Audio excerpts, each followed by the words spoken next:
Matindi at kakaiba rin pala yung galaw nung dalawang organisasyong nabulgar na ngayon. ISIP at saka Kislap ni Sara Duterte o ng mga Duterte nung before, during election. ISIP, Kislap. Parang pangkaraniwan lang. Ito ho yung idiniin ni Ramil Madriaga doon sa pagdinig ng Justice Committee kaugnay ng impeachment complaint laban kay Sara Duterte, Vice President ng ating bansa.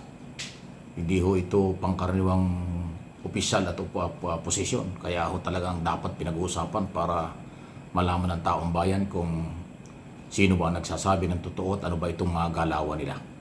Ano bang ibig sabihin ng isip? Inday Sara is my president.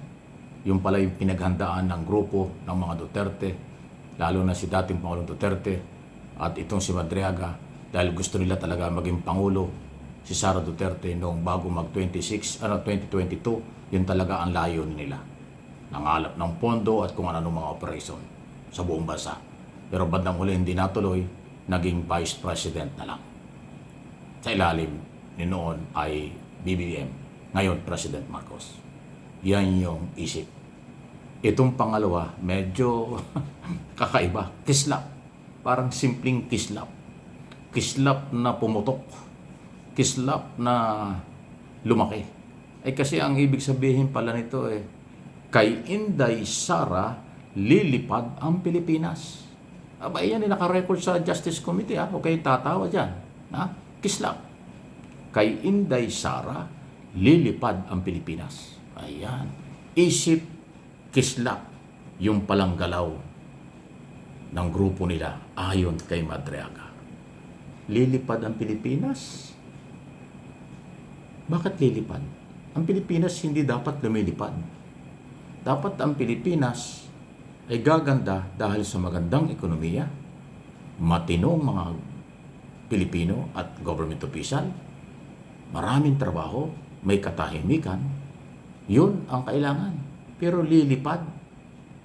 Para bang paliliparin mo ang Pilipinas? Ano yun? Anong slogan yun? Kislap. Kumaintindihan kung bakit ganun. Inday, kay Inday, Sara, lilipad ang Pilipinas. Yun. Parang baliktad yata ang nangyari. Parang puro pera ang lumipad. Daan-daang milyon, bilyon ang lumipad. Ang Pilipinas hindi dapat pinalilipad. Dapat ang Pilipinas, yung imahe, dahil magandang negosyo, marangal na Pilipino, maayos na sistema ng gobyerno, dapat aangat ang Pilipinas sa magandang kabuhayan. Pero lumipad. Para bang winalis mo yung Pilipinas, kayo naghawak, gano'n. Hindi ko alam kung anong kayo, bahala na kayo kung anong interpretation niyo dyan. Ayan lang ho. Isip, kislap. Ngayon, hindi lang kislap. Hindi literal na kumislap. Nag-apoy, lumaki, sumabog. Kung ano ang ibig sabihin niyan. Bahala na kayo. Ini-comment, malaya po tayo. Samantala, eto, para lang ho, for your information, anumang sektor ng ating mga kababayan at anumang paniniwalang pampolitika, gusto ko lang hong ipaliwanag ito. Dahil trabaho ko, obligasyon ko dito sa aking mga channel, ang magpaliwanag, magbigay ng opinion base sa nangyayari. Ito pong impeachment ay kakaiba o iba kaysa sa flood control scam. Huwag po niyong pagsamahin yan dalawang isyong yan. Dahil yan ay parehong tumatakbo ngayon ang mga investigasyon. Dati sinabi ko na ito pero marami hong makukulit, talagang saradong isip, di nakakaintindi. Yung impeachment, inirarambol sa flood control scam. Diba? At alam naman natin ang gumagawa niyan. Maling-mali yan. Yan ay panlilin lang, pambubudol, panggugulo. Ang impeachment ay pagtatanggal lang sa kapangyarihan at pagbibigay ng kaparusahang bawal nang maghawak ng kahit anong posisyon sa gobyerno pag na-impeach. Walang pagkakakulong dyan, walang kang babayaran kung hindi parusahan ka lang. Okay? Yan ang impeachment. na base sa batas, dadaan sa Kongreso, tapos itatrial sa Senado. Ano man ang pinag-uusapan dyan pera at kapangyarihan pang-aabuso, iba yan. Ang flood control scam, mayroong project na na-scam, may perang nawala, yan po ay korupsyon. Yan ay sa korte. Kriminal ang galawan dyan. Kasong kriminal ang kakaharapin ng mga sangkot dyan.